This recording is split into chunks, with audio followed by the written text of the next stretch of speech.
Salut, c'est Anto et bienvenue dans cette nouvelle vidéo. 2 astuces pour prendre une bonne décision.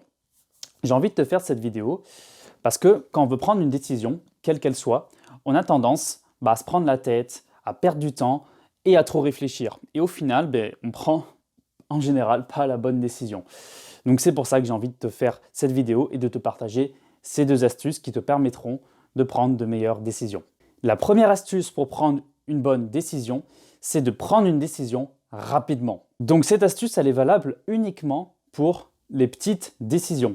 Comme par exemple, si tu hésites à aller à KFC ou McDo, te prends pas la tête, agis rapidement, va à KFC par exemple, ou McDo, peu importe.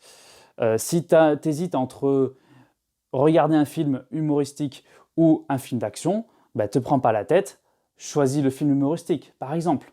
À force de prendre des décisions rapidement, quelles qu'elles soient, tu vas apprendre en fait à prendre de meilleures décisions et tu auras plus confiance en tes idées. La deuxième astuce pour prendre une bonne décision, c'est d'écouter son cœur. Cette astuce, elle est valable donc pour les petites décisions, mais surtout pour les grosses décisions. Comme par exemple, si cette année, tu hésites entre voyager ou te lancer dans une nouvelle activité professionnelle et rester en France. Donc là, tu vas avoir tendance à lister les avantages et les inconvénients pour chaque choix et tu vas remarquer qu'il y a autant d'avantages que d'inconvénients par rapport à ces 2 choix. Et du coup, ça ne va pas vraiment t'aider. Et à ce moment-là, tu verras, il y aura 2 voix qui vont parler en toi. Et ces 2 voix, c'est le mental, donc l'ego, et ton cœur.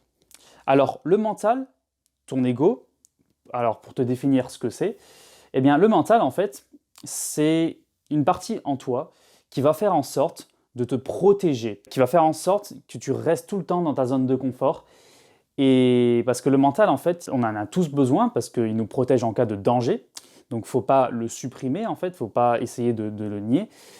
Mais le problème, c'est que si on écoute notre mental pour prendre des décisions, eh bien, le problème, c'est qu'on va prendre la mauvaise décision parce qu'on ne va pas aller au-delà de la zone de confort, c'est-à-dire dans la zone d'inconfort. C'est dans la zone d'inconfort, en fait, qu'on a toutes les opportunités et qu'on a l'opportunité d'évoluer. Si on écoute notre cœur, notre instinct, notre intuition, c'est pareil, eh bien, c'est là où on va prendre la bonne décision. Mais le problème, c'est que quand on veut écouter notre cœur, notre mental va voir que la décision de notre cœur va être dans l'inconfort. Et notre mental va dire « Ouh là là, mais non, fais pas ça, attention, tu risques, c'est l'inconnu, tu connais pas. » Parce que oui, le mental, il n'aime pas quand il connaît pas.